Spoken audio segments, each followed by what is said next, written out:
Well, welcome back, everyone, to day 8 of 28 Days of Love. You don't want to miss it. It's the panel. It's the marriage panel.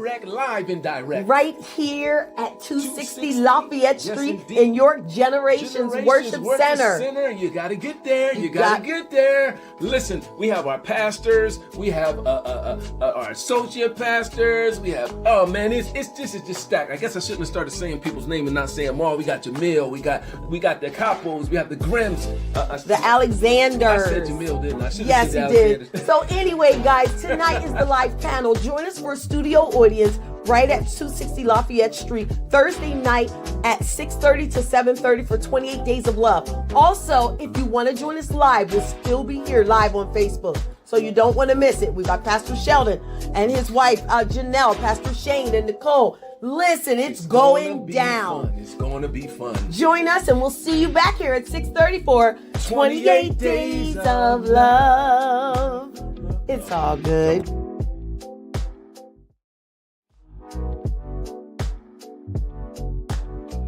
Hey everyone, my name's Jeanette Brown, and I'm here to talk about my husband, Sheldon. When I think about Sheldon, I still get goosebumps and I still get butterflies because I'm reminded of how much I love him. As we get older and we grow together, there are always new things that I find that make me fall in love with the man that he is. He is an encourager. He is full of passion. He desires to see everyone around them be who they're supposed to be. He is full of wisdom and he is so silly. If y'all know him, he is full of jokes, but he is so peaceful. He is my peace. He is my confidant. He is my balance. He is my lover and my friend. He is my best friend. He is God's man, and I am so proud of who he has become. There's not a day that goes by that I'm not grateful to God that he had us meet multiple times in Walmart. I love you, Sheldon Brown, until the wheels fall off. You are my purpose partner.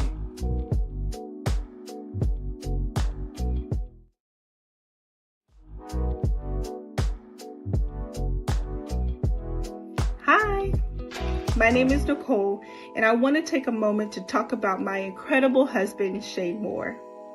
When I think about Shane, I think about a man who is truly after God's own heart, someone who is a protector, a provider, and a leader. I trust him completely because of his faith in God, and I know that he will turn to God for wisdom on how to guide and lead our family. I trust him with our finances. I trust him with raising our 2 beautiful daughters. And so importantly, I trust him with my heart. He is so consistent, so dedicated, and so hardworking. Whether it's balancing his full-time job with being a devoted husband and father, or working tirelessly towards his master's degree in divinity. I'm so proud of him and all of his accomplishments and his commitments, especially his deep commitment to our family. I love him more than words can express, and I'm so blessed to have him as a husband, a life partner, and a friend, and to have the privilege of honoring him today. Love you. The girls told me to do that.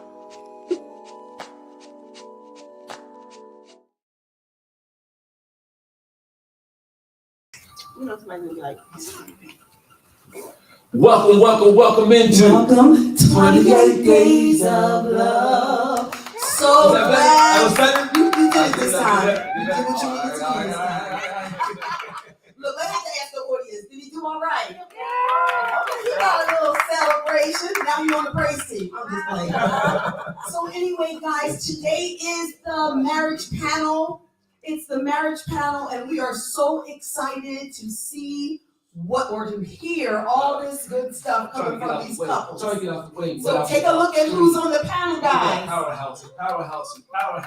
Yeah, we have the Browns, right? We have the Moores. I'm gonna say it wrong. The Capos, right? The Alexanders. And we have Mr. Grimm. Mr. Grimm and his Baby Grimm. His wife wasn't feeling well tonight. But she's in the house. She's in the house. Anyway, so we love this. Listen, if you've ever haven't tuned in with us before, then This is 28 Days of Love. And the idea of 28 Days of Love is a time of year that we take to make marriage famous. We make the covenant of marriage large, and we celebrate it. Why? Because we believe that this is the first institution, marriage, the first institution that God placed on this planet to further his kingdom. And that's what our purpose is as mankind. So 28 Days of Love is all about that. Now we have some questions, and we have some things. I know how you got the list, or you know how to start. You ready to roll? I don't want to take any more time. It's time to get started. Let's give them a hand, y'all.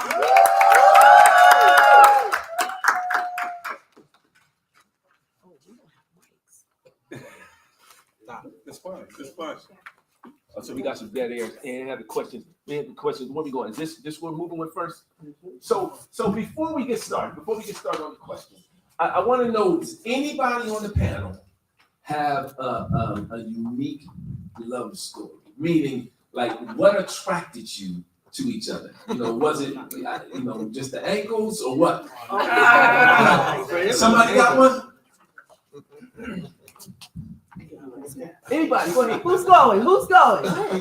You was giving me the mic. I was giving him the mic back. I mean, I have. Unless you want. Go ahead, Pastor Jay. It's two different perspectives. Okay. So I would love. First time I met her, we was on the 600 block. I was literally at the light at West, right down the street from Maryland, at the Western Princess. I saw her at the light. I pulled up to her. I had as a matter of fact, I was driving a van for CA. He was coming from the basketball gym. I tried to get out. I got out the van, knocked on the window, and she skied off of me. So as much as she was pulled off, I'm like, yo, wait, just wait. Can I get your number so the youngins won't be laughing at me when I get back in the van? So she literally just rolled up her window and kept it moving. And I was blessed to see her in a different venue, different place, VIP, girls' night. And here we are 20 years later. Yeah. Woo! Okay. Yes. Somebody else.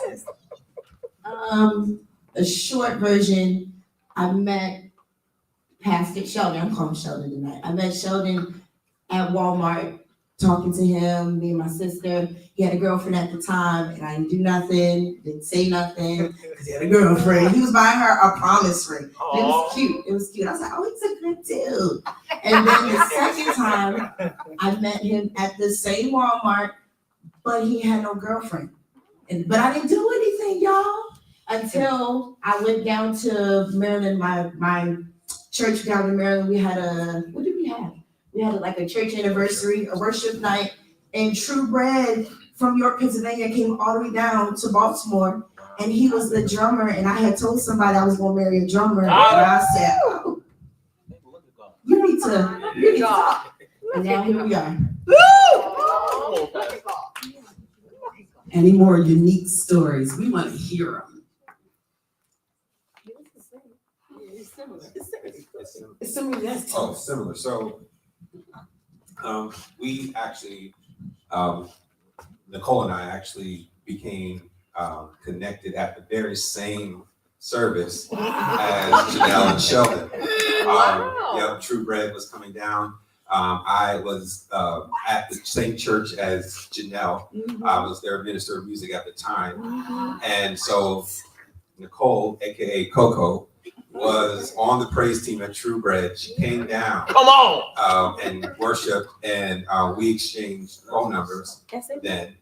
And did the same day we exchanged phone numbers. And then you need to tell your part of the story. Yes, tell your part. After we exchanged phone numbers. We exchanged phone numbers and we connected because I needed some good church friends in my life. He was a little bit younger than me, so I was like, this is a little boy, but he's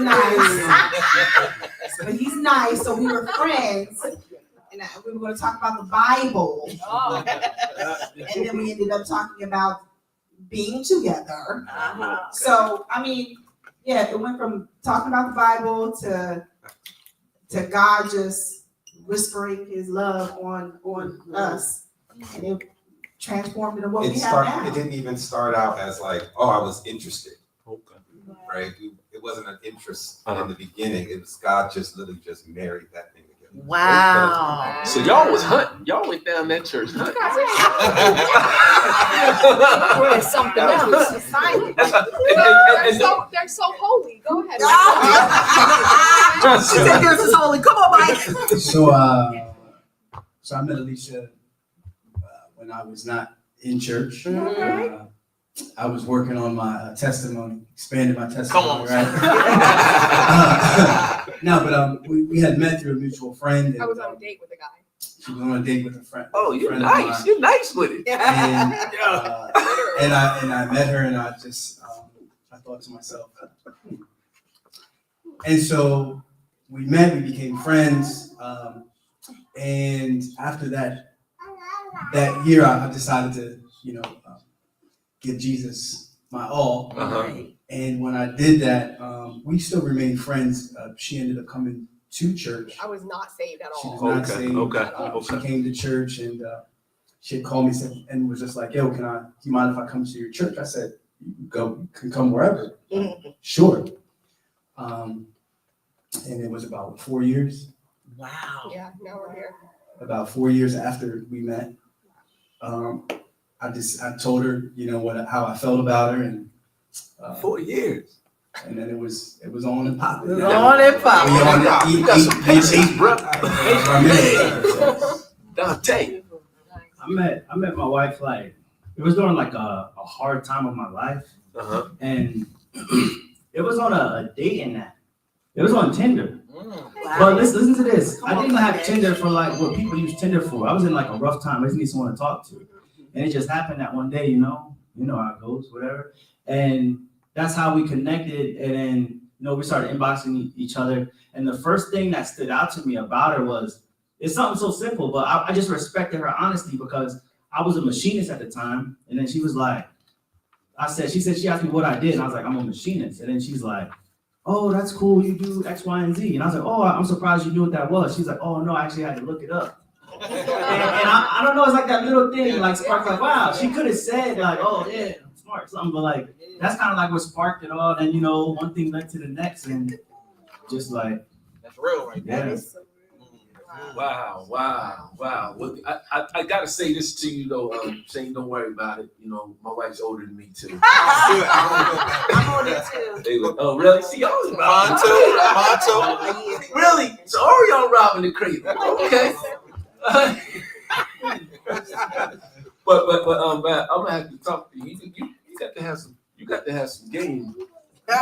He picked her up while she was with somebody else on the date. Yeah, that's incredible. We're gonna have to get some notes from you. Game notes. Listen, first thing I want to do is, can we ask? I'm sorry. I said he forgets how to do anything. Oh, you forget something. There you go. You wiped that all away. She said, I erased that.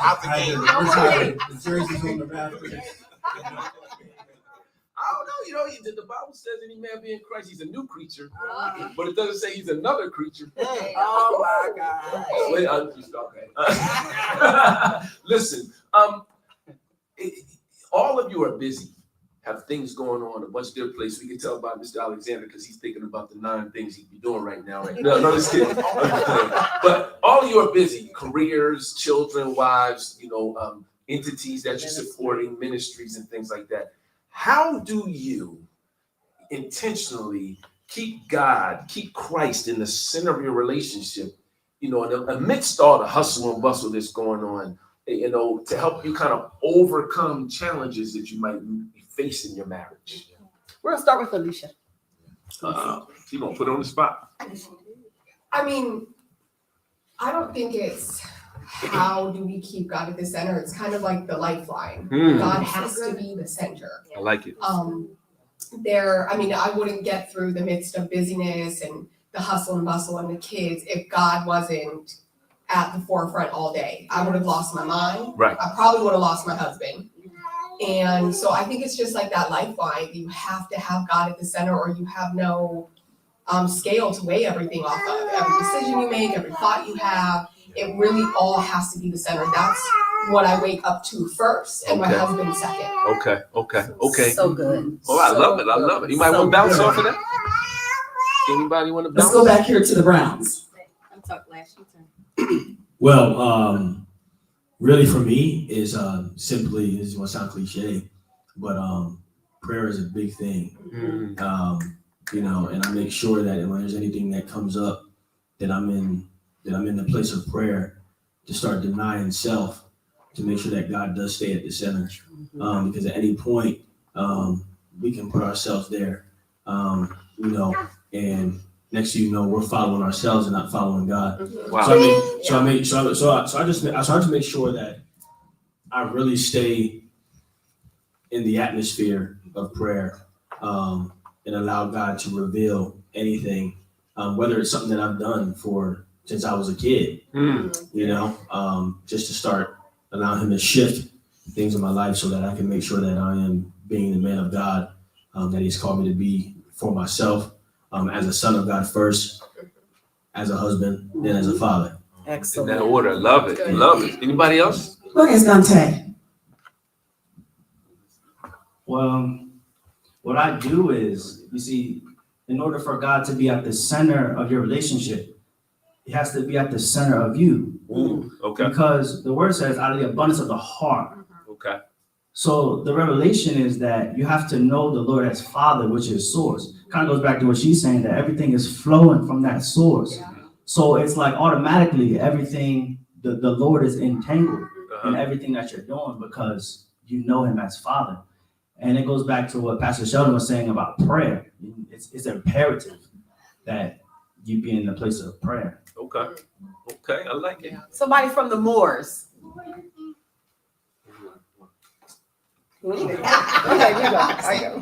I concur with everyone on the panel here. It's definitely about keeping God at the center of yourself individually first, because that's going to reflect on your marriage, your commitments to each other. So making sure that we have our relationships with God, that we're staying active. I know in church and fellowship and in the ministries that we're servicing ourselves to, that keeps God at the center. Our commitments, our own personal commitments to God and building what we build with God falls into who we are as a married couple.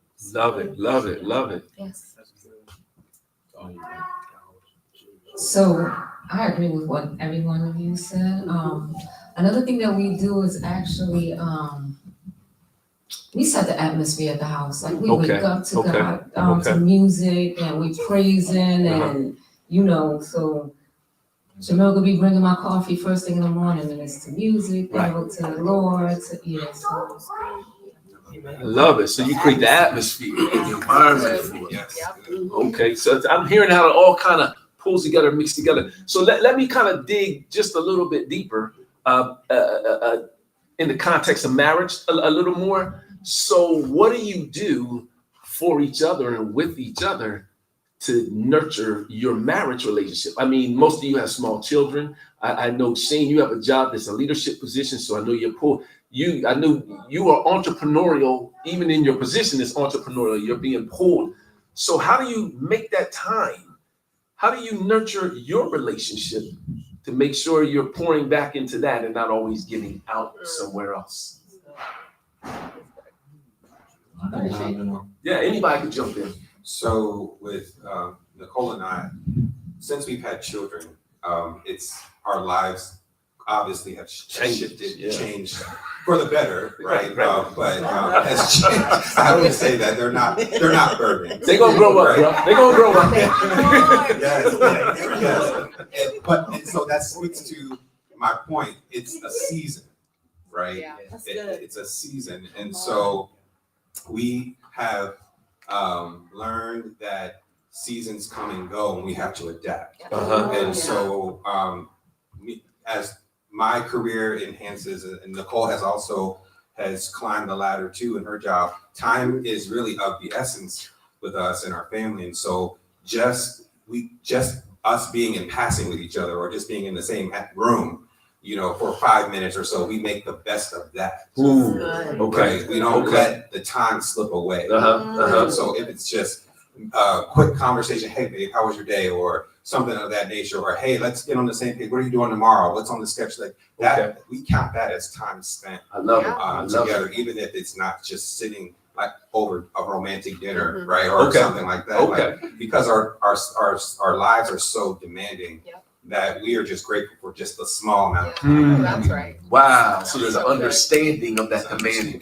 Oh my goodness. So had you got to talk about that, or did it just organically happen? I think it's because we are kindred spirit, and I think we're just, it's just, you know, I think that's just what it is. And so we didn't have to work to get on this understanding. It's like we're on the same page in the Lord. Right? It automatically gels. I love it. I love it. I love it. Anybody want to jump in? Who's feeling it? Go ahead. As me and Sheldon became pastors, one of the things that we were what's the word? You was like, what did we do? Giving wisdom, advice, the advice that we got from wise counselors in our lives was to schedule out time when we don't do ministry, but we do family. And so Mondays is usually our day. Shout out to my apostle Cheryl. Mondays is usually our day where we don't do anything but family. So whether that's we all just watch a movie, or we all just play video games because Michael loves video games and Michaela, or it's just they playing games and it's just me and Sheldon watching our favorite Netflix series. We make sure it's scheduled because life is demanding. Love it, love it. And I would just add to that, really just to be completely transparent, it's truly a balancing act. Because talk about that. Like, and I get this on my job too. Like some of the guys like, hey man, why don't you come and do this? And come to the gym before work and all that. I'm like, listen, you have no idea how busy I am. Right. Absolutely none. I pastor a church. I'm a father. I'm a husband. And I'm a cop. I was like, this is a lot. I was like, y'all have no idea. Like me sacrificing an hour of sleep is very hard. You know, just to listen. Now I'm saying like to come out here and go to the gym before work when I probably try to get something in between throughout the day. You know what I mean? So it's truly a balancing act. So it's still even something that even because of being senior leaders and mom and dad and our vocations on the side and all those things, it's truly a balancing act and something that we are even still learning, all in the midst of this, or learning how to perfect at the same time. That's amazing. That's amazing. And really, even for me, right? Janelle doesn't have to work real hard because that's where her family did a lot, right? They spend a lot of family time together, all this stuff, right? They spend a lot of it together. Me on the other hand, it wasn't as I would say like. Her family would sit around and play Monopoly around the table together. Right? For hours. Right? I didn't grow up playing cards and Monopoly around with my, that just wasn't what we did. So me, I don't really have a pool just to do that. I'm thinking like, I'm here, I'm around, I'm in the room. Yeah. So you sound like your Uncle Nick. You know what I mean? So it's really a balancing act. Also a stretch. So that's how I look at it. It's a balancing act and a stretch for me as well to do that. But that's really what it is. Wow. I love it. We'll do one more and then we'll move to another, unless somebody wants to say something. I was gonna say what I do with my wife is like, and we're entering into more. I'm gonna invite her into my space more. Or hear me what I'm about to say. Like for example, when I hear the Lord say something or like a certain revelation through the scriptures, I'm like, hey, listen to this. Or then we talk about it. I can talk, so now we talk. We talk about it, and like so. Then it's created like this culture in our marriage that like she do the same thing. Hey, what do you think about this or something? So then that's like our time, and I feel like the beauty of it is that she knows the heart that I have for God. I love the Lord, and her herself loves the Lord. So it's like. We actually find joy in talking about the Lord. So that's how we, got it. Like we like make that space. So you blended two things together. Merged it all together. I love it. I want to ask Jamel, because you guys are so busy, and I'm watching you guys traveling all over the place. Is that when you all get that time in? Yes. teacher, big sis. So we're a little different. We're in our empty nester phase. We started off young as parents. So the blessing in disguise is in the beginning, before I traveled with work, there was a level of like our son and daughter birthday is in December. My wife's birthday is June 2nd, mine is 8th. We've always went away for our birthdays. Mm-hmm. So that was something we started off in the beginning, and then I'm gonna ride past the Sheldon way, because my biological parents worked a lot, but the angel that was blessed in my life that raised me, Cynthia Alexander, she was the one who taught me through games. Mm-hmm. And so the fact that I was able to come to Europe and start over with my wife, the fact that I was another parent, father figure in my son and daughter's life, there was levels of me getting to know them, whether it be through games and even through scriptures. Because I had one mom that made me remember scriptures, and I had other my I love you, Cynthia Alexander, who made me read books. Mm-hmm. So there was things that I learned from them in a way where like, oh, okay. And I gotta acknowledge Poppy and Mommy too, because there was a level of like what you said about your Pastor Brown, your queen. Like I saw Mommy and Poppy, they was all day, every day. You know what I'm saying? Like together, Morales Kitchen, it is what it is. So it's like, and I was on the vibe with you, right? Dr. Miller, like, we gotta make time. Make time for time. Yeah. So good. Real quick, one thing that we do, Jamil makes his office in my kitchen, so we're always there. So while I'm making cakes, I'm listening and learning and and just being that sponge. So every time I need to apply it to my business, it's like, oh no, we need to change the theory, y'all. That's good. Just so I'm loving it. Yeah.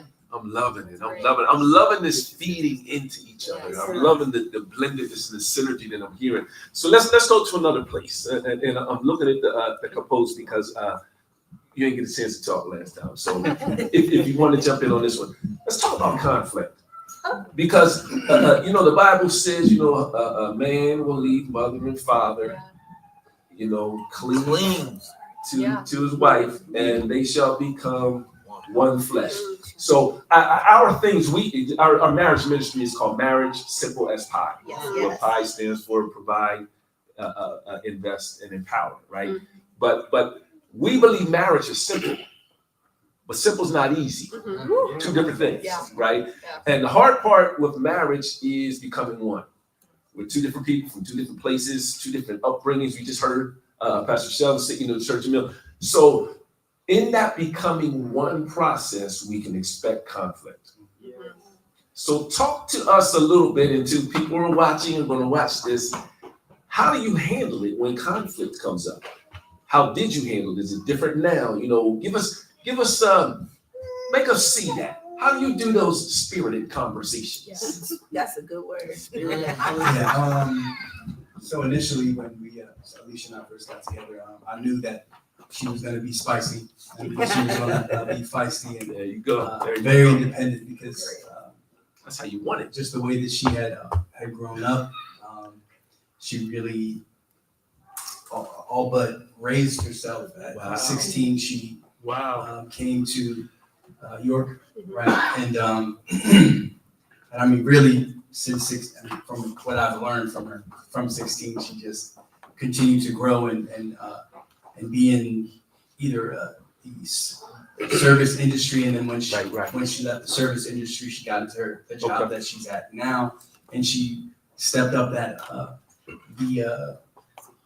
the ladder there, and now she's a director of operations. Right. She's running things.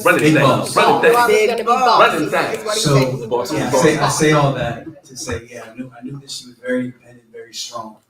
And I'm very strong as well. Mm-hmm. Although you guys may not hear that, with me, but when we had gotten together, I just made sure that there was at least good communication between both of us. And anytime there was conflict, I would always try to address it, but away from everyone. So if there would be an issue, I would like, hey, come with me. We go to another room, and I just really just try to talk her down a little bit, because she'd just be, ready to go. And I'm like, listen, we're on the same team. Right. Ooh, that's good. I would always say that I love you, and look, we're on the same team. I'm not You know, I'm not trying to fight. You know, I'm not trying to fight. You know, and I would just, you know, just really try to make sure that she understood that I wasn't trying to force her to do what I wanted. But That's good. But yeah, so and as we continue to our relationship to grow, I knew I didn't want to be angry and try to, you know, intimidate her or really anything like that. Right. And so when we would get into arguments and we would be spirited conversation, you know, we get passionate, Right. passionate, right? Yeah. You know, I would realize that I would be going to a place that I didn't want to go. So I'm quick to shut down because I know that, you know, your words can they hurt. Can't get that back. Truly, right? And I definitely do. I never want to call her out of her name. I never want to make her feel any type of way, even in anger, if I say something, because there's some truth there. In That's anger right. When we That's right. speak. So I always will try to be very conscious of that. So I mean, we've had a lot of spirited conversations, and but one thing I would always try to do is be the one to apologize and be the Michael one always apologizes first. to make sure that there's an understanding we're a team. It doesn't matter, like even if I'm wrong, Michael will always apologize for the conversation first and like where it may have gone to. But we do have rules. We have never said anything to each other deliberately to try to hurt each other or be out of line. We have never heard a cuss word out of each other's mouth ever. There are just things that we've done to ensure that the level of respect was there first. Love it. Even if we are in an argument, that's it. There's rules, and we do those boundaries we don't cross. It doesn't matter what the situation is. Wow. So and it's helpful. Somebody always has to be a bigger person. So Michael has always been the one just to apologize first. Always. I love this. I love it. I love it. Rules. You want the Browns? I want the Browns. Come on, Brown. Did y'all have something to say? Pastor Jay. She putting you on the spot. That's amazing. We didn't do so well in the beginning. I'm gonna keep it real. It was hot. Just hot. Again, two people, two morals, two families, backgrounds coming together. And I have a strong personality. And I am very vocal, okay? And I can be a lot. I'm very vocal, I can be a lot. And so one thing that I learned from my family, we're very passionate and we love each other super, super hard. And when we get into disputes, we don't leave until we get it right. That was the mindset that I had. Wow. So when we would get into these spirited conversations, he would leave and I'd be like, you can't go. I'm just going off. But what I learned is that he left so he wouldn't say anything to hurt me. Or he left so he could calm down and we could have a civil conversation. And so I had to learn that it's okay to have space. Because space clears your mind. And so when he would have his moments of going away and I would be upset because where you going? I'm not done talking. I would have to calm myself down and say, no, because the mindset I had was that when you leave, you're leaving me, you're leaving the conversation, we're ending it. But no, he had to calm down and it calmed me down so that we can have a level conversation. We're coming back to it, but right now we are not where we should be. And so him leaving, then I was like, you know what? I'm gonna leave too. I had to learn that too. Right. I love it. So definitely how it started out. And for those that know, I mean, there's about 1, 2, 3, 4. It's a whole bunch of 5. I even count Jamil too, but the 4 of y'all probably Uncle New and Kim would be Kai. More so when I was a little kid, everybody knew that I was strong-willed from the jump. Come on, Carl. You know, I was strong-willed from the jump, right? So you put 2 strong-willed people together, you can definitely have a problem.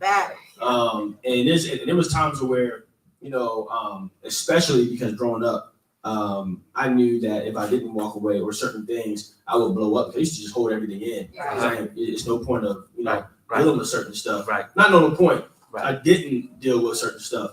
Right. So then I'll eventually just blow up, and then we're screaming in a screaming match. And now since for years, I don't know how many years it's been now, but I have my own personal conviction. And it really, this may sound weird, but I'm a firm believer that anything that you start off, let me say this, let me back up.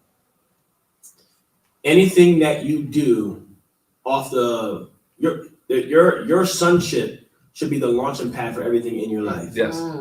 Right. So everything that I do is off the foundation of my sonship. That's good. So I don't respect Janelle because this is gonna sound weird, but just catch me when I say this by the Spirit. I don't respect Janelle just because of who she is in my life. I respect her because I'm a son. Amen. That's good. Right? Wow. My sonship is the launching pad for everything in my life. If your sonship is the launching pad for everything in your life, then everything will launch out of your sonship and will be out of what's in alignment with God. So if I'm a good husband, I'm a good husband because I'm a son. If I'm a good father, I'm a good father because I'm a son. If I'm a good police officer, I'm a good police officer because I'm a son. Everything is off the launching pad of my sonship. So out of my own personal conviction, I basically say, I'm not gonna raise my voice no more. Okay. So there's times even when I feel myself, I'm about to raise my voice, I say, I'm not doing this no more. I'm not even talk. We're not doing this right now. Okay. Right. Or even what's funny is some people may think this is kind of funny, but this is what I do for my own integrity. Literally, I would raise my I would raise my voice. And Janelle can tell you, God, I've done this. I would raise my voice, and some may think, it's not that serious. But for my own personal integrity, I would come back and apologize for just raising my voice. Okay. Even if I wasn't even the one that was even dead wrong. For my own personal integrity. So that's definitely how part of how we've worked on merging to become one. Can I ask a follow-up question? And then I ask a follow-up question. This is to any of you. And you could even by show of hands. When you got married, did you expect as much conflict as you experienced? So I got no, I see 2 no's shaking. I see all the men are kind of like, well, it was a journey for us because we celebrated 20, but we've been married for 12. And that's a whole nother story because I was shunned out the church for a little bit, but God's good. So there was a level of there was a level of in the beginning it was me. It was me. It was my insecurities, and I'll be real because that's something I had to Thank you. Right, and I say that because even listening to Pastor and his wisdom, the sonship. So I literally, as much as I'm so loving and everybody knows me, I share with them. We've had this conversation. There was a level of just keep it a buck. We weren't. My queen is known in the community, her family, heavy in the streets. Right. So the fact that I knew the streets, I didn't trust people around her. Okay. You see what I'm saying? So it was bringing conflict at home. Okay. So that was a level of me. I'm always the talker, but like Pastor Janelle Brown, Liz would be like, okay, I'm out. I got my own crib, you got your own crib. I'll see you in about a day or two. I'm like, what I do? So I had to work on me. Okay. So that was the beginning, and then here we are now. Now we're at a point where I've learned to listen twice as much, and now she'll tell me how I'm feeling. So now it's instead of react, you know what? Every morning, Liz knows this. I'm the early riser, 4:30. I'm out there praying. So by the time she gets up, I'm literally getting her coffee, and we going out through the day. You see what I'm saying? Okay. So talk about that sonship. And thank you for giving me that framework, Pastor. There's a level of I work on me. Because if I know, because I know what I went through as a child and the things that I saw with my parents. Thank you, sir. Like there's a level of like, you know what, God, help me. Right. Right. Thank you for that transparency. That's why I was trying to go, and I know Kim, Mike, they hear me. So I know that's why I was trying to go, because when we talk about conflict, we kind of pull back on that conversation. And I was trying to get to what Mike said about on the same team, to what Jamil said, that you know what, something about me that was in this conflict. So I'm wondering, was there a turning point? Because so we've been married 25 years. Come on. So the thing is, we're still figuring out those spirited conversations. We're much better. There's some things we know more about each other and ourselves. We had to learn some things about ourselves first in order to be able to communicate with each other. Baggage, we had to. But anyway, was there a turning point, or do you sense a turning point as your marriage is maturing? Was there a thing that said, you know what? This marriage is more important than me winning this fight right now. Did anyone have that? You know what I think a turning point? Go ahead, Kim.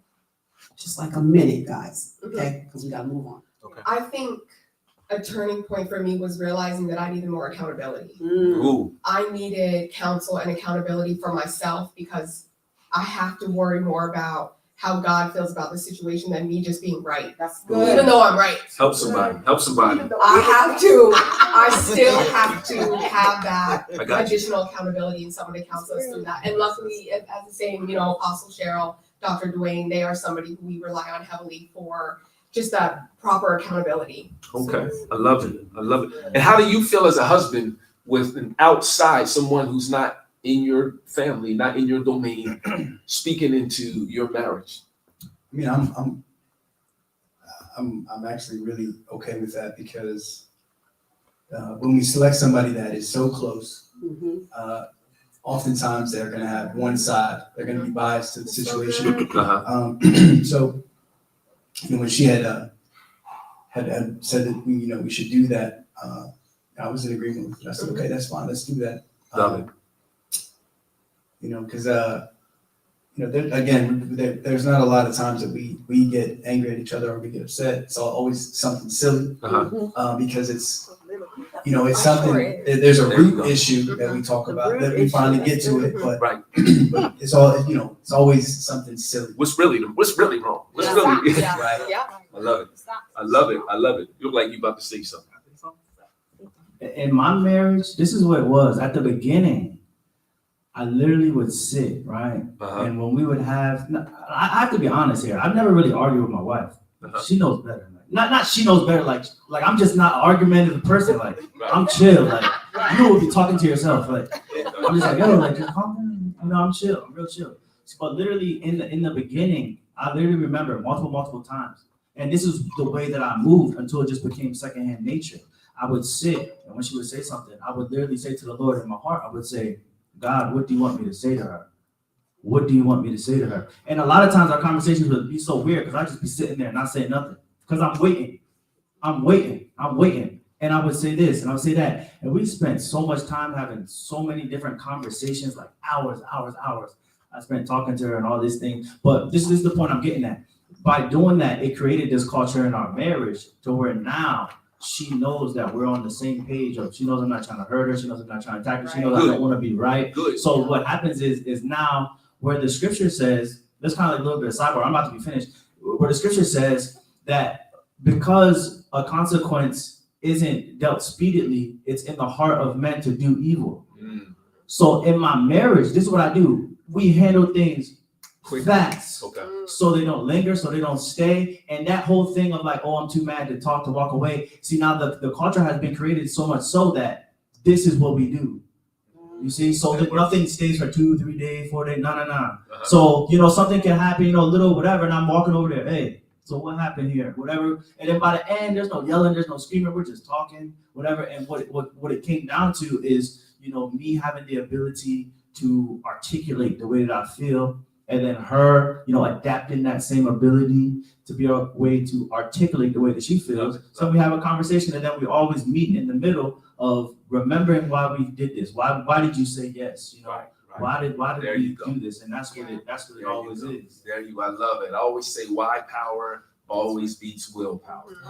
Right. So if you know your why, I like the way that you focused it. What he brought out to me is the whole pie thing. You know, what works for you. Like, so I can say this. So with Kim and I, like if I need time, I need time. Like I can't talk to you right now, for real. That's for real. Yeah, I can't talk to you because because she's good with the words. You know, and my I'm not even there. You know, I'm not even there. I really am not able to talk to you right now. You know, so I need time, and that's okay for us. You know, so she's learned to pump the brakes, you know, or take her foot off the gas a little bit. Sometimes that works for me. I want to get to the spot where I don't have to. You know, so I love that. Thank you for bringing that out. There's pie. Everybody has a different pie. You know, Coco's gonna make a sweet potato pie. It's gonna taste different than you know. He said no. Okay. Well, Shane make a sweet potato pie, and it definitely tastes different than mine. So can I ask your permission, because we are like at 7:20. Can I ask your permission for more of your time? Yes. If that's okay? Yeah. Thank you so much. Thank you so much. A couple of things you want to talk to. So if we talked about conflict or spirited conversations, we got to talk about forgiveness. We got to talk about forgiveness. I want to go to the Moors. I want you all to share the forgiveness journey, how you get there, because we talked about the conflict and you guys were quiet on that one. But this time I want you guys to tell us what you do to get on that journey of forgiveness. And both of you can talk. She doesn't want to go first. She said, don't expose me. Right, because forgiveness for us was, I don't want to say it was a challenge, it was just a process, right? It's just because sometimes we feel validated in our feeling of, you know, you made me upset, right? And I want to feel this way, right? You legit did something to, or said something, or did something to me that really just tipped me over the edge. Right. But you have to recognize that, well, I have to recognize that wallowing in what I guess holding on to it, I guess, as Dante was saying, for a long period of time, I think that's the tipping point of the conflict. Okay. Right. Well, because that's why I was sitting quiet, because I can testify that I have held on to some things that she has done or said. Right. She knows it. Right. And we would be, and I give the silent treatment. Right. And so I give the silent treatment. I just shut. I give the silent treatment, and it's a little too long sometimes. And I realized that it was hurting her because she wanted to have dialogue and she wanted to not go to bed on our wrath, right? And those kind of things. And so I had to lead that, right, in a way, and say, you know what, Shane, or you know what, it's not worth putting her in a vulnerable position. Like she still needs to feel protected. You understand? She still needs, even though she frustrated me, it's my duty, right, to protect her feelings. Right. Yes. And so when I matured, that's what it was. It was immaturity. When I matured, spiritually, to say, you know, I have a responsibility and a mandate to forgive her immediately. It made it easier. So now I immediately just say, I'm sorry. And I don't say it because I say it truly because I understand that without forgiveness, we will never grow. We will never reconcile our leading children. There you go. So my daughters watch us. Watch, right? Yes. And so our forgiveness journey is it might not be as fluffy and all that, you know, whatever. It's a process for us. I love it. Can I, before you say something, Nicole, I just want to also say to you, Shane, prepare, because there are levels to that. Yes. So like you'll master this level and then the Lord will take you to the next level of forgiveness. So prepare. Go ahead, Nicole. Definitely hearing that. Yeah, I think with me, it's like I have a problem with saying sorry. Like if I'm not really sorry. Okay. You know what I'm saying? If I'm not really sorry and you need an apology from me because that's the right thing to do, but I truly don't feel sorry. I'm not going to say it. He tells me all the time, like, you don't ever apologize if I don't feel that I'm wrong, or if It's hard. yeah, if I feel like I'm wrong, I don't feel the need to apologize. So that is even something I am still working on now. Okay. And when you asked about, did you anticipate the conflict, right? I was thinking about all the little conflicts that you do not put the oil. Bring it on. I need the oil. Yes. The little conflicts is like, the little conflicts is what kind of, the little fires, like, you know, The little fox. your socks that you take off and throw on the couch. I'm like, pick up your socks. I told you last week and the week before that. The week before that, right? The little things, you know, like you don't anticipate making you angry. Right. Those are those little conflicts. It's never really anything like serious, life threatening. It's those little things that why do you leave the shower curtain open? I like it closed. Why do you put the roll of toilet paper on this way? I like it that way. And those things will really make you upset. Yeah. So having the maturity to say that I like it this way, even if he doesn't do it that way, I can't hold that against him and make this an unhappy experience. Yes. Who am I? So again, looking at yourself like, God, help me. Help me in my sonship. So good. But yeah, forgiveness is a constant process, and every day it's checking yourself and saying, get it together. Oh. So what I'm hearing you say, just to kind of reiterate, I'm going to make sure I'm hearing it. You're saying that you put the covenant, the marriage, above whatever the issue is, whether it's a little fox, big fox. You put that first. Because Dr. It's whatever you want to say. And I'll say this to tie it up, but it's because we've made the commitment to stay. Okay. Read my mind. That puts us all those fires. We're committed to stay. Yes. And we'll rough it out if we have to. Yes. But it is, we're committed. We're not, of course, I mean, rough it out as far as I know what you mean. the conflict, right? Yeah. But we'll come what may. We're going to figure this out. We're going to, guess what? We're going to figure it out. So. I love that. The Alexanders, I know you, listen, these are conflict resolution masters. No, so one, I thank you because that was me, man. Cool. Like I was a single bachelor. Like, I mean, I had my own way of living, and then there was a level of like, again, it was working on me, but then I understood the power of two becoming one. So as much as I was working on myself, there was a level of us working on each other. So in our beginning phases, Harper Hill has this thing called the conversation. Yes. That's how we started our relationship. Oh, really? Because there was levels of like, I wanted to understand her. You know what I'm saying? I wanted her to understand me. Before we even dated in YC, I would take her to Philly so she could see my lifestyle. I would go to Newark so she could see my lifestyle, because she saw me as this, church boy playing the drums, but I'm from the streets of Philadelphia, so I need you to see the side of it. Yeah. Because like, how do we relate? How do we motivate each other? Because that was a level of me.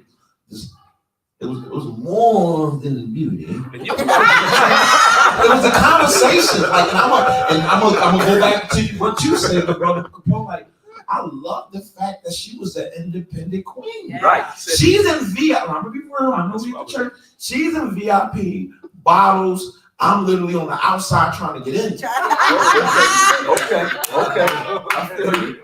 So if I met her like that, much respect. Why you think she's the boss of Barada's kitchen now? Yeah. I'm not gonna buy her. Right. So good. Yeah. Right. So forgiveness is just what it is. Brand new mercies I see. Come on. Every morning. So whether I go to bed and she needs her space, you know what, God? I'm gonna just stay right here and be in it. Boom, ask for forgiveness. When my queen is ready, we're gonna rock out because we stay together. Yeah. Okay. I love it. I love it. So forgiveness is not about me. Yes. Okay. Wow. Go ahead, sir. I wanted to say something like I'm still trying to like put this together. Maybe it'll flow out now. But like, I feel like it's important in marriage to always remember if you like each other as people. You know, like you're not looking at a personal issue. Like, yeah, you did this, you did that, but like, it's like always remember, like, because that's the thing about, that's like the strength of me and my marriage is that we like each other as people. So we just talk. We talk all the time. We talk. Like this whole thing of like, oh, I just want to stop talking to my wife. Like, you know, I've experienced like maybe some little snippets, but not really. But like, you know what I mean? But we talk. We always talking about something. There's like never nothing to talk about. So like we've just found to really enjoy each other as people. So we're laughing, we're giggling, we're having fun, you know, making jokes, you know. So the things that she does, I'm like, yo, why are you always doing this? But it's funny. It's not like I'm hurt. It's not like a heavy burden because like we like each other as people. And I feel like that's like a point of realization you have to sit with yourself and ask yourself, do I like my wife or do I like my husband as a person? You know, it's funny you say that because I know you want to talk. I'm gonna let you talk. One thing. I'm gonna show. Sometimes, I'm gonna be honest with you. Sometimes Kim don't like me. You know, sometimes I don't like her. What she's doing in the moment. You know, you know, it's the thing that's happening, and I'm human. I love her. Yeah. I love her, and I know she loves me, and we value our covenant above, you know, many things. Yes. But I have to be honest at that time. You know, I'm not liking. As many of you know or don't know, I walked in an addiction for 12, 13 years of our marriage. You know, she didn't like that. Yeah. And she didn't like the newt that was doing that at that time. You know, and I needed to know that. And I needed to know that, you know. But exactly. But the love behind the I don't like this point, you know, this newt I'm seeing.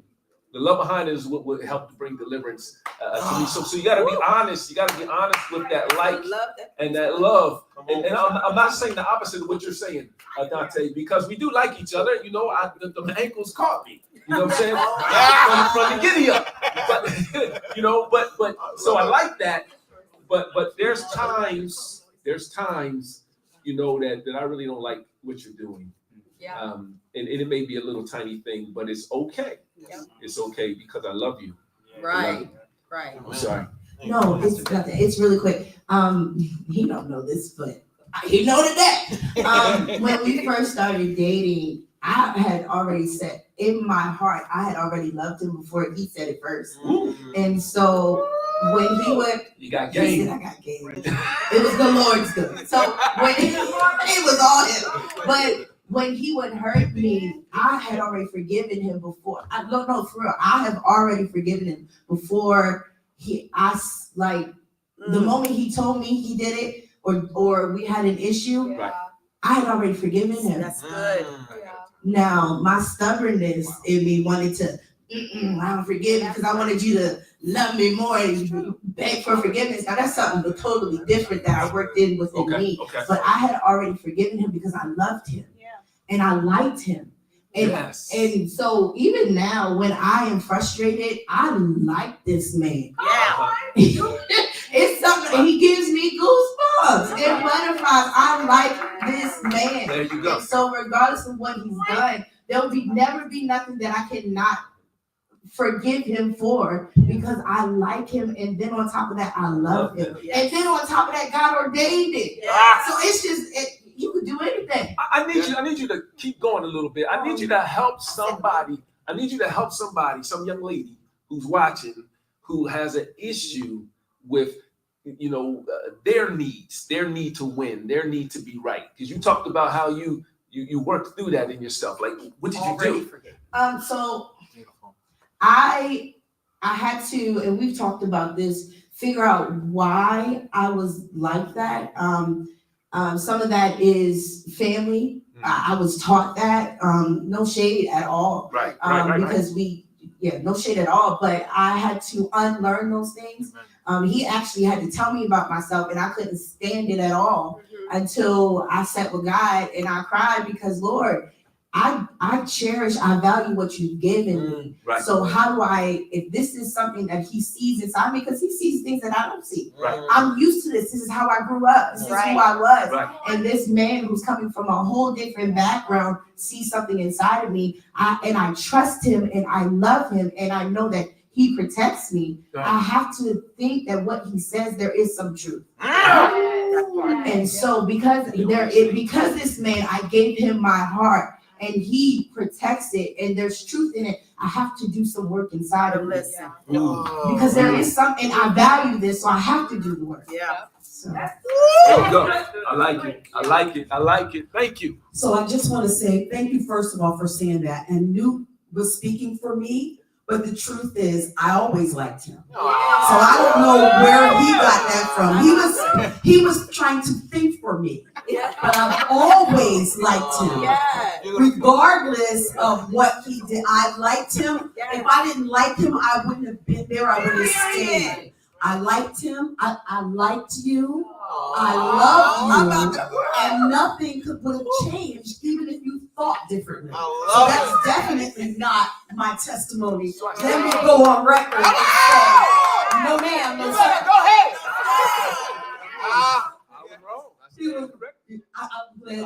That's a good correction. I didn't like the thing, but I loved and liked you. Yeah. And butterflies and caterpillars and everything else are still there. Okay. So I do have another question. I want to move on, and I want to ask you. I want to lighten up a little bit. What is the one thing that you all do for fun together that brings you closer? I know you guys said certain things that you did, but I mean something fun, or something married. Go ahead. Go ahead, Pastor Sheldon. One thing we always do. Go ahead, You don't involve handcuffs, Wait. does it? Oh, wait. I mean, we always do this, right? Yeah, because like, Janelle used to ask me what I want to do for my birthday, and I jokingly said, Fogo de Chao. Listen, if we... No, listen, we could not tell you how many times we went to Fogo de Chao. That's our spot. Like, just like either randomly or like for special occasions. We're going for Valentine's Day, Fogo de Chao. We're going for birthday, Fogo de Chao. Okay. when we even went out with the Moors one night, I think then when we was thinking about where we wanted to go, it was either I don't know if correct me wrong. We might have even thought about Fogo de Chao, the Rusty Scupper, or something. Fogo de Chao is probably in the mix somewhere because it was just something that we always done. So that's one of the things that we always do for fun and for bellies. At the same time is go to Fogo de Chao. Oh yeah, and Netflix. We watch shows together. Yeah. Some shows we just rewatch. You know, so yeah. Wow. I'm gonna have to check that out. I'm really simple, so we could go do like a workout, or we'll go to she likes to shop, so I'll go wherever she wants to go. Okay. TJ Maxx, Marshalls. I know that's right. So y'all work out together? Sometimes. You And it's stretch not each other. complicate doing fun things together, because we're in this season with little kids. Yeah. So it's fun for me to sit in silence. I know. And I'm dead serious. Like we can sit in silence and just enjoy that like peace and quiet with each other. Yeah. If we want to talk about something, we don't have the children, screaming over us. We love to watch shows. But honestly, in the season that we're in right now, like the peace for us is fun for me. Wow. Yeah, I don't want people to think like it has to be something so much bigger than it needs to be. I like it. You guys want to go? I mean, I for one second that motion because of mom-dad error. Come on, when they go to bed and we can just look at each other in the eyes and be like, "Hey, how you doing today?" Yeah, that's fun. Laying in the bed right before you go to sleep, do a little chit chat. That's fun. Sleeping side by side. That's fun. All the other things you do, sleeping. That's fun. That's fun. It does not have to be a lot. I know some people, if they're have the capacity to say you do date night every Wednesday, I'm like, that is so wonderful. We'll get there. We'll get there. But for now, it's anytime we can get where it's just us. I love it. Fun. That's helping somebody. Liz, what do you guys do? We basically together all the time. So yeah, we watch TV, Netflix. We do everything that y'all do together. We don't have the kids in the house. Fun. Everything is fun.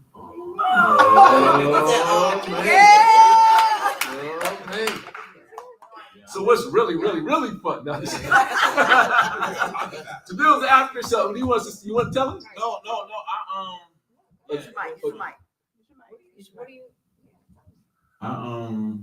Fun. I love just making her coffee in the morning. Wow. So sweet. Wow. And it seems so simple. It is so big. But then I realize it's so big.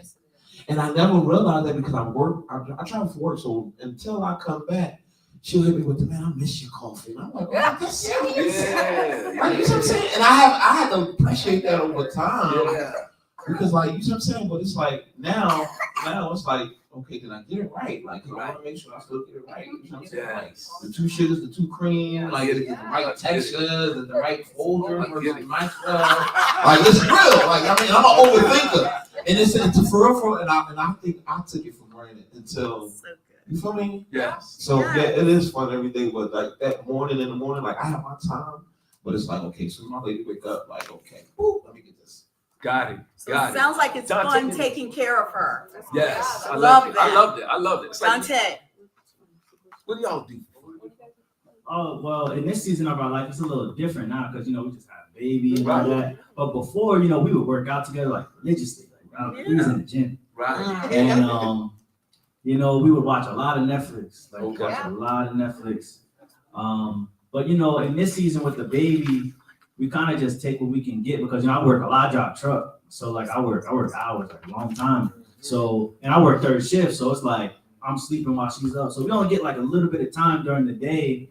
Then you have, if the baby's awake, then, I'm helping out. So, we kind of really just it's just all baby right now. Like, we're just connected through the baby, doing things. But we do get that little bit of time sometimes on the weekends where, like, we just sit in bed and watch some videos or something.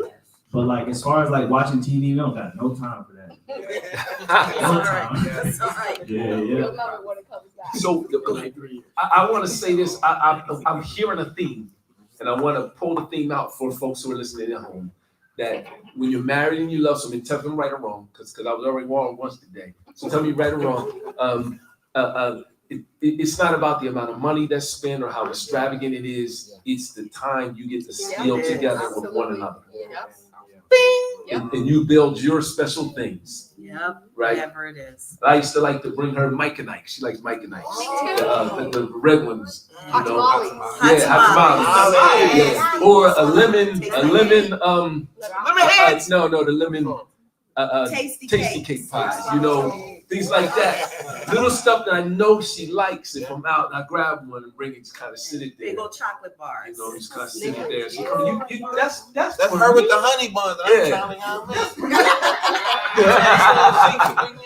Right. Those things make it special. So thank you for sharing that. Yeah. What do you want to say, bro? I just want to say one quick thing that I think is important to this theme. You can't neglect intimacy because that's also an activity. Yes. Come on. Yeah. It's an accident, right?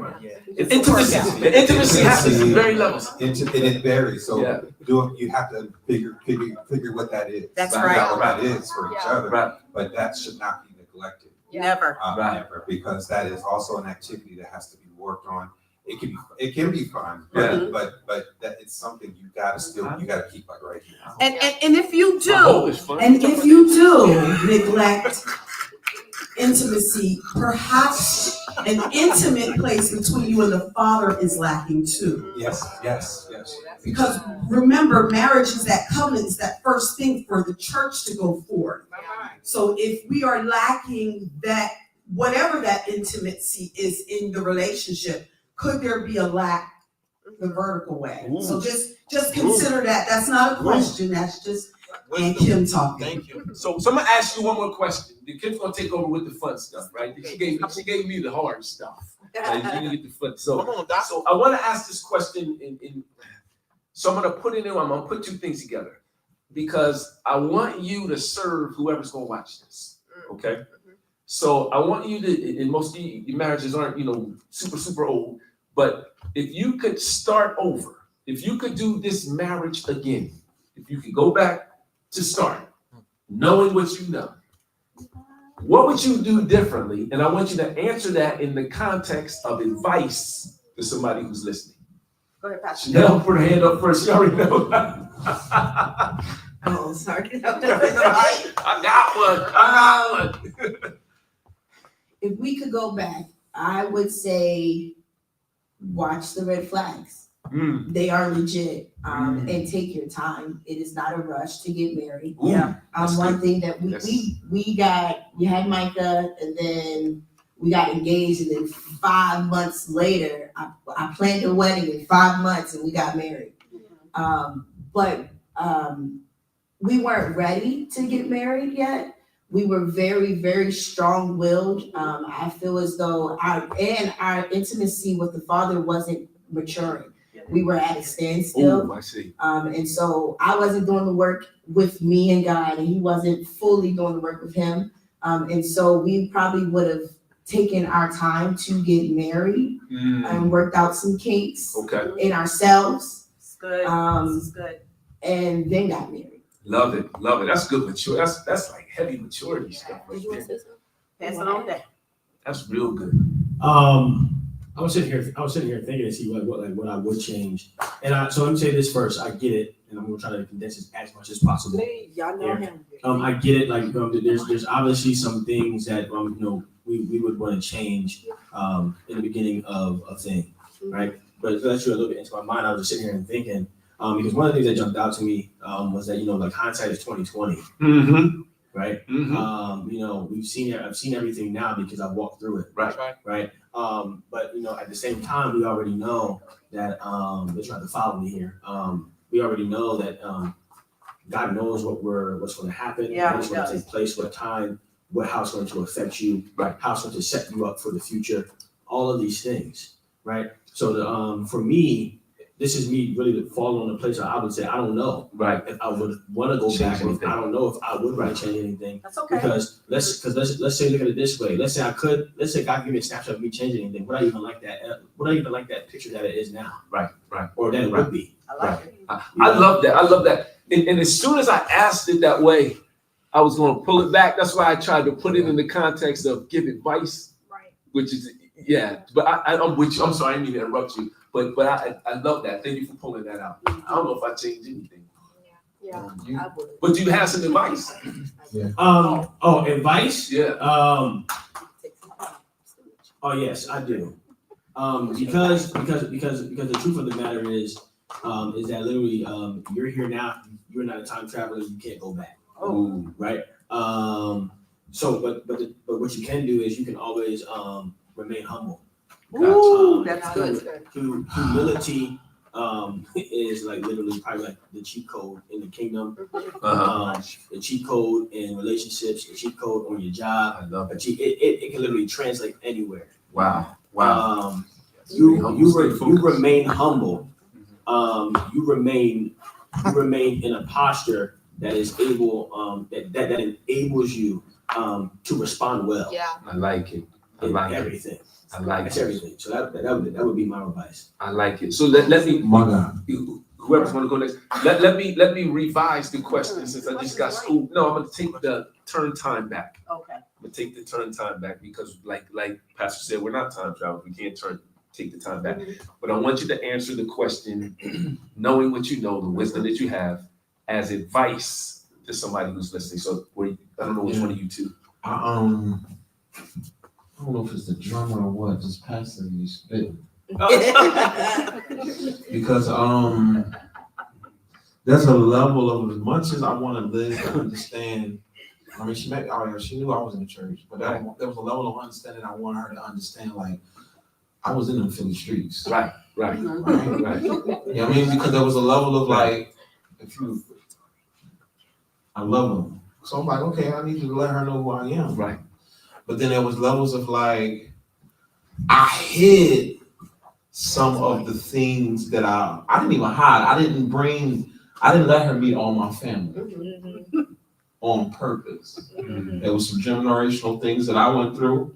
And I was like, oh, okay, if she see that side, okay, she can deal with the streets. Right. But if she see that whole domestic violence and those generational things I went through, she might be scared.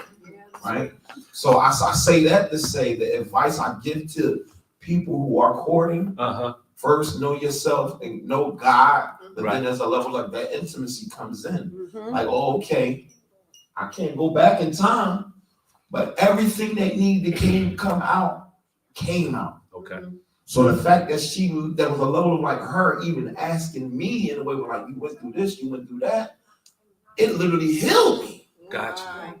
And it helped me to reconcile with my biological family. Okay. And that right there, I would tell people like, I'm supposed to love her the way Christ loves the church. Yeah. And that's been my stay humble, stay focused since day one. Right. And I feel like people don't, I'm just speaking from my experience, and my queen is here, and my daughter and my son knows this because we poured into them. Take care. The power of two becoming one. Yes. So as much as I have to work on myself daily, we work on each other daily. Daily. I used to be that person out in the garden. My love comes out with me to the garden. Hey! Right? I used to be that person like in the gym all heavy. Come on, I'm getting old. Let's stretch together. You see what I'm saying? Yes. And it took time. You see what I'm saying? But I didn't force nothing on her. But there was levels of like, oh, she could love me past my faults, and she see the things that I went through as a child. I got you. So good. I got you. I'm loving that. I'm loving that. Let me. Can I ask a follow up just to make something clear? So I heard two things. I think I heard two things. You said let your wife pour into you, because in that pouring is your deliverance. She helped us. Okay. I really believe that. Okay. And did you also say expose things to her? Yeah. Before she has to find out? Yeah, so that would be my advice. Gotcha. But I guess it's to each his own though. Okay. Because in all God's time, advice. Yeah, true. It happens. Take it or leave it, right? Prime example, my brother did 15 years in jail. He came home. He was talking like we were still back in the day, 6, 7 years old. He's bringing memories that I had literally suppressed through those traumas. Right. My God. Right. Everything starts flooding back. But you know what? The testimony couldn't have been greater because he was the one who said, Jamil always stood up for us even when we was going through. Right. And I had suppressed that. So the transparency with Liz was miracle for you. Got you. I wanted to make that clear. So good. To who was this? Thank you so much. I'm sorry. I don't know if Liz wanted to say. Oh, I'm sorry. I'll say something. Jamil, I have the best husband in the world. Go ahead and tell him. All right. Harder than anybody down. Tell it, sis. Come on. And honestly, I don't know, I feel like he felt the need to compare his hood to my hood. Yeah. You know, I did the things that I did because there was a necessity. Go ahead, tell your story. Coming to this church, I've learned that Jamil loves me exactly how God loves the church. Amen. Wow.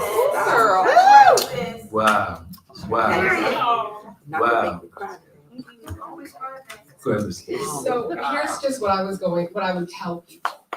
Marriage and commitment is really just a service industry. Yeah. And so truly figuring out how to love your spouse is so important. And not just, I know. Use your mic, sis. That's cool. Use your mic, sis, so they can pick it up. So figuring out how to love your spouse the way that they truly need to be loved and not the way that's easy for me to show love is so important. When I first got with Michael, I loved him in all the ways that I wanted love returned to me. And I was so disappointed when he did not meet those needs. Wow. And it hurt me. And it was such an unintentional hurt that he placed on me, but it still hurt me. And so I know we all hear about the love languages and people love somebody the way that they want to be loved. And I know it sounds a little cliche, but truly, if I could go back, I would have spent more time figuring out how to love other people than how I wanted to receive love. Wow. Because honestly, it wasn't until I figured that out that I was able to love him more appropriately and receive it.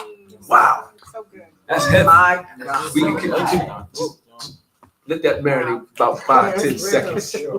Y'all got that? Anybody? We're talking to my folks online out. You hear that? How to love others more than focusing on how I want to be loved. Wow. Yeah. Wow. So when we initially got together, she loved to give me gifts and things like that. I grew up not having a lot, and so when she would give me something, I'm like, oh, cool, you know. but it wasn't something that it didn't impress. Like it wasn't something that moved me. I didn't care about that. So we definitely have been continuing to learn how to love each That's other. right. Lifelong process. But so the way that we got together, you know, we got together in our 30s, you know, and so things were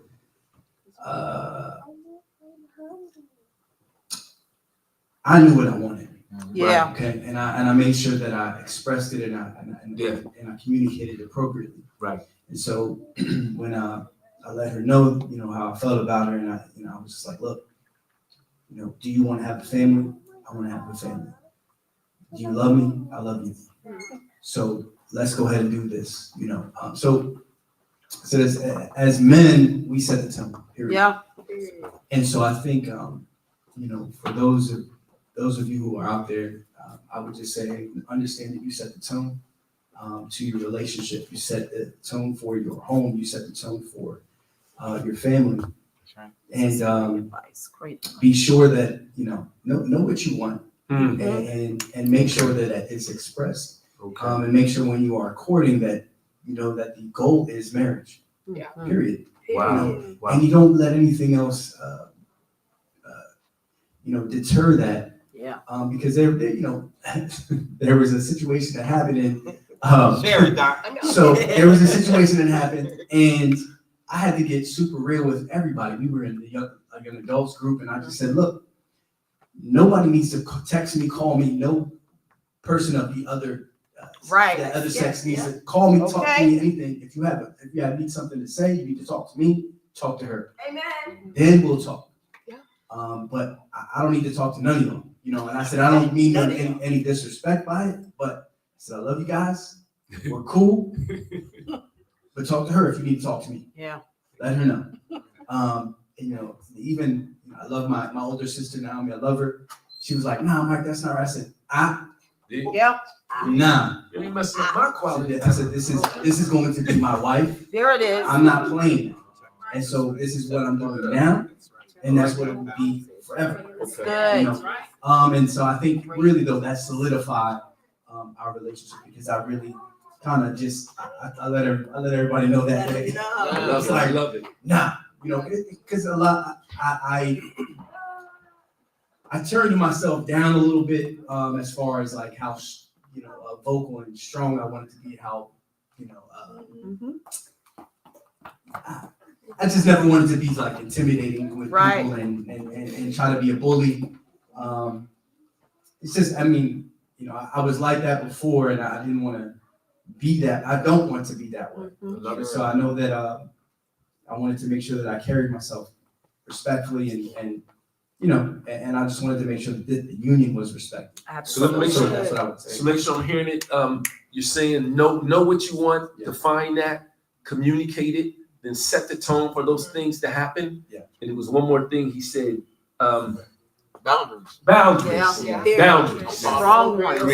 Create boundaries. And that's not being a bully. Yeah. Those are good boundaries to Yeah. establish. Yes. Yes. Let's go to the Morris. Okay, it was the Morris. Okay. So I will just give one piece of advice, or no. Whatever the Lord gives you. Oh, that's fine. His will. Or that, I yield. If he tells you to bring some banana pudding, you do that. That too. Period. I'm hoping he says So I will say that you can find happiness in your spouse. Yes. Love it. Amen. Woo. Yes. That's good. So good. Right? That's good. Because the myth is that you shouldn't find happiness. Come on, sir. In your partner or your spouse, right? Rather, and you can't, because that's why God gave you your spouse. That is right? To enjoy. To enjoy one another Absolutely. and for them to pour into you, to fill you back up. And so when I'm low, she fills me. That's right. Yeah. That's right. So when I look at her, I am pleased, I'm happy, Yeah. I'm joyous. You know what I mean? And so I would say, kind of debunk that myth. Yeah. That So you, good. That you can't find happiness, you have to find it in yourself. Like, yes, you should know yourself, but that's why God gave you a helpmate. Yeah. Yes. That's good. Yeah. That's good. That's good. We gonna hurry up and end so they can get home. I'm just playing. I know that's right. You figured it out, okay. Yeah, so I would say early on in your marriage or before you get married and you decide that you fall in love, you know this is the person I'm going to spend my life with. You have this moment where they call it the honeymoon phase, where you're just all over each other, you see the glow in your eye. Take a screenshot of that moment. Ooh. Take pictures, really settle in that moment and always keep that fresh. Yeah. Because there's going to come a point in your marriage, we're coming up on 10 years, where you have kids, you have busy lives, and that glow starts to dim some, and you arguing a little bit, all the little bitty fires, conflicts are getting to you, and you have to go back to that screenshot. Oh, I love it. I love it. So look at that person. Yes. Yes. Look at your spouse and see that person. How I got over. How I got over. That's So right. when you have that fire, just sit in it, take pictures so you can actually see physical pictures, say, look at us, Wow. and always go back to that moment. So I good. love it. I love it. I'm gonna have to pay you for that.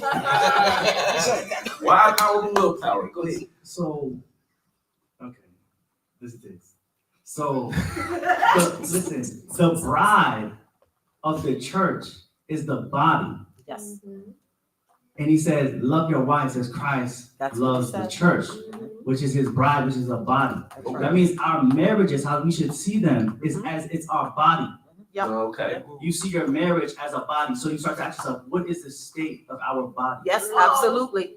You see, because he said a man that loves, he said, love your wife. He said, husband, love your wife as you love your own bodies. Then he says, a man doesn't not love his body, but cherish it. So it's like, it hits us first at home, because we know, how something small can make us feel. For example, you eat that certain food or a certain restaurant, like, man, it wasn't worth it. I feel horrible. So it's like, now you look at it in the stance of like your marriage body. That little argument, that little whatever, is going to cause some long-lasting damage on our marriage body. It's not worth it. So it's like, you always see it like we need to be aware of what the state of our body is that we're sharing. That's that one flesh together. That's good. Yeah. Wow. And your wife said, my advice is it's okay and safe to submit to your husband. So much to that. So good. So good. I'll say, let me build up on that. Your husband's gonna build up on that girl. There is, there's commandment given to the wife. Wife, submit to your husband as unto the Lord. I think that's what it says, right? Yeah. And then it says, husband, it says, wife, see that you always reverence your husband. And it says, husband, love your wife as Christ loved the church. You have to understand that there's commandment given on both sides. Absolutely. So that wife, if she's going to submit to you, you have to uphold now your side. And then here's where the humility comes in, because now you're not a dictator or, you have to love her through your place of authority, to your place of head of covering, but through humility and through love.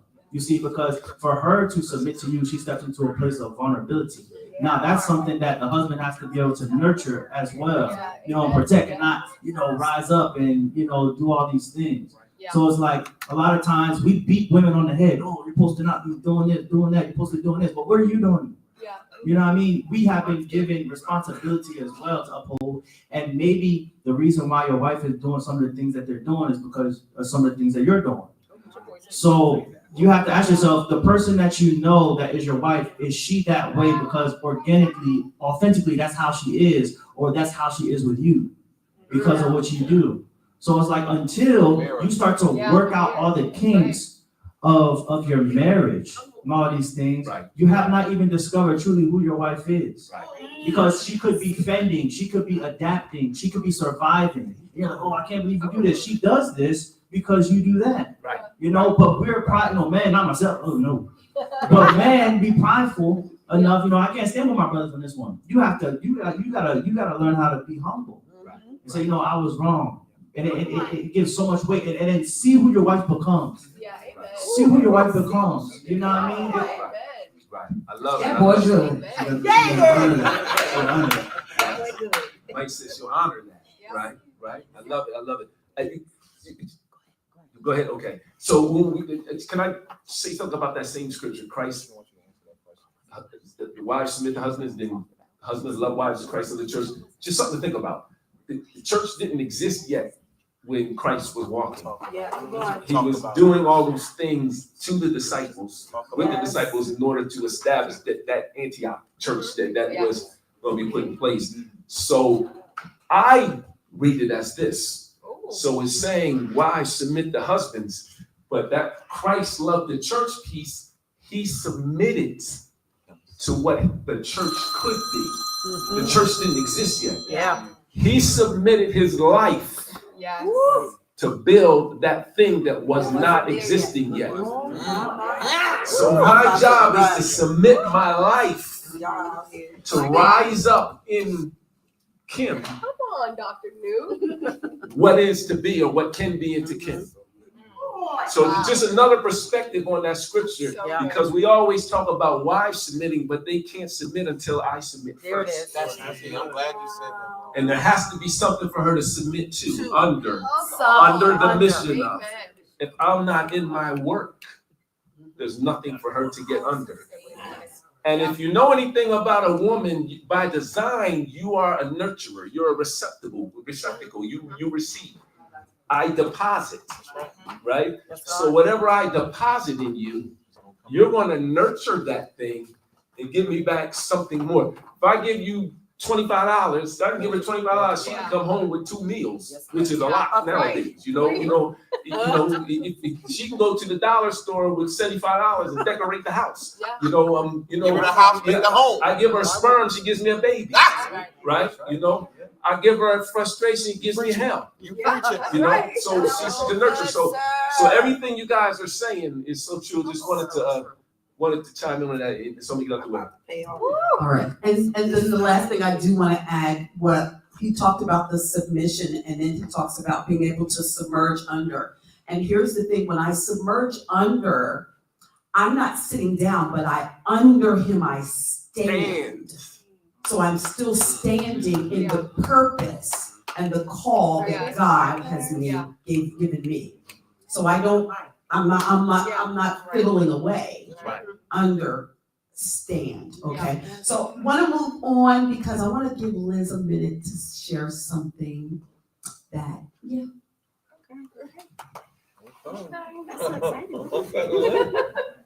Okay, so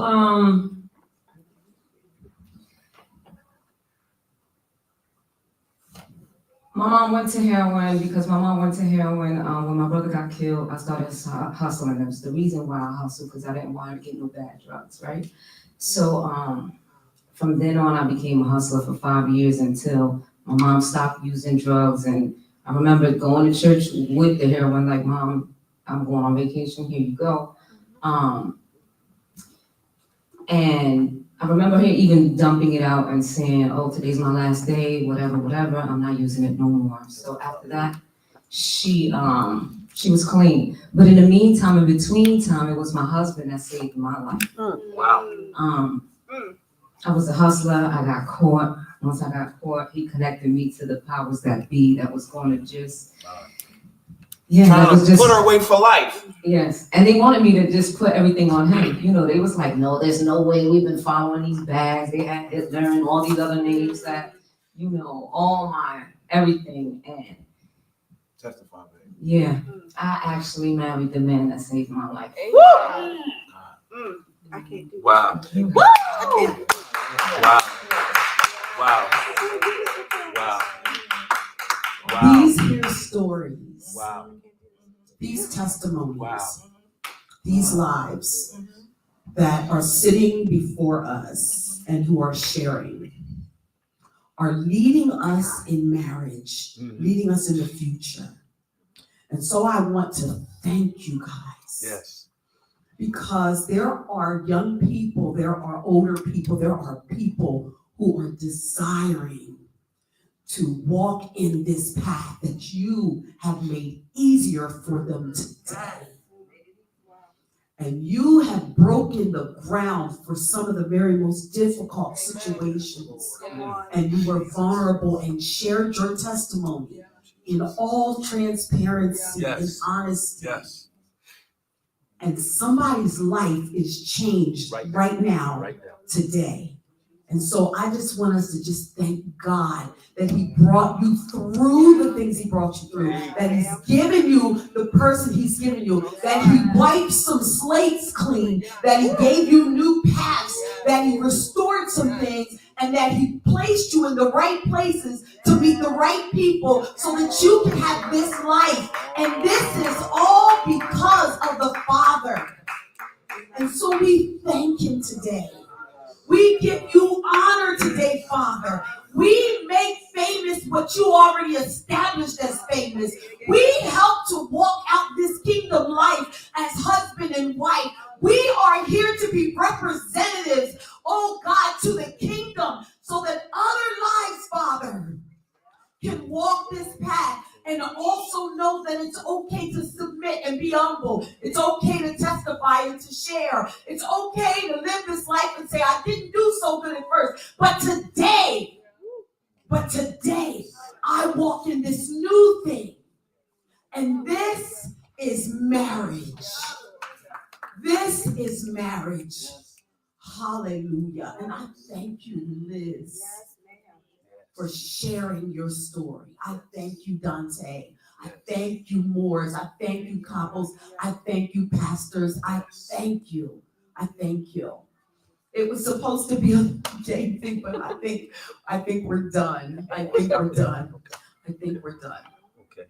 We wanna really quickly just say, we bless your life. We bless your life. We bless your life. We bless your health. We bless your children. We bless your finances. We bless your lands, your buildings. We bless your businesses. We bless the downloads that God's giving you right now. We bless your dreams. We bless your goals. We bless your aspirations. Give and it shall be given unto you. God release unto them that hidden, that held up inheritance. In Jesus' name, we speak prosperity in all that you say and do, above and beyond all you can ask or think. God, give them the ability to ask and the ability to think beyond what they can see. Open eyes and ears, God, and anoint these covenants. Anoint these covenants. Anoint these covenants. That they will create change. And they'll create change even without even trying. We love you guys today. We love you guys today. We're gonna get up and get out of here. So we thank you, all of you out here. We thank you for tuning in, logging in, jumping in with us for our 28 Days of Love series. I don't know what's gonna happen when we finally turn the camera off, but I don't know. I feel charged up. How about you? How about you? Listen, this thing called marriage, this covenant, it is important to the Father, and it should be important to you. So we'll see you Monday. We'll see you Monday morning where Apostle Barry Mason, his real name is Royal. We call him Barry. I went to college with him. He's going to speak to us about the mental state of a healthy man. So we want to come in for that. It's really a counseling session that we took care of the cost for you to log in and receive some tips, some skills, some abilities from a spirit-filled a pastor. The name of his church is Antioch. Just funny, yeah. Apostle. So his name is Church Antioch in Delaware. So we'll see you on Monday morning. Thank you for tuning in for 28 Days of Love. Hey. Thank you, Asmar.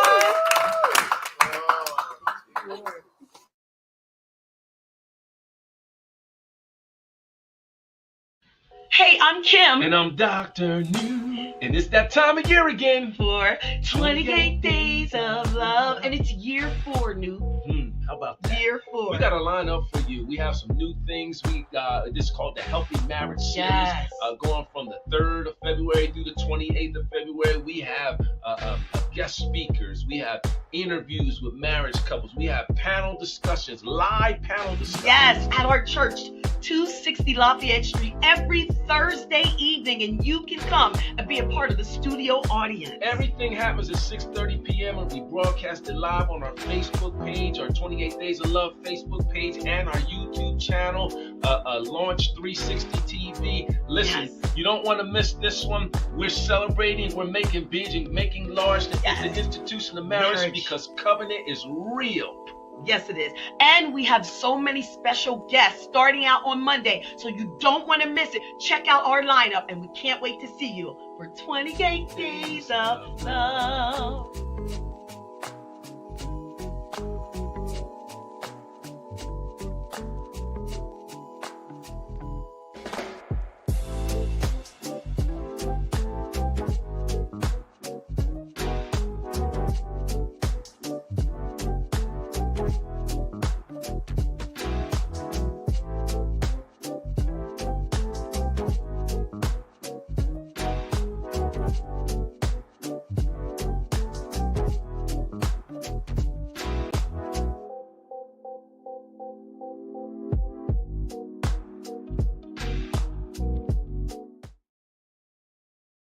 This one was